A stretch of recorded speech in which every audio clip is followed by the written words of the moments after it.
everyone, and welcome. Today we will be making an easy pimento dip.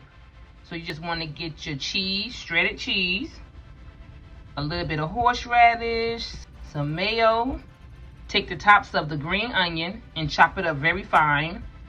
You want to also use a dash of salt and pepper, seasoned to taste, garlic powder, cayenne pepper, and some ground mustard. Drain your pimentos. Pour your pimentos in. Take some softened cream cheese, the whole pack.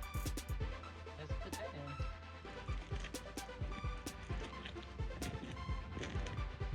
Now we're just going to take some sour cream and we're just going to give it a little squeeze. There we go.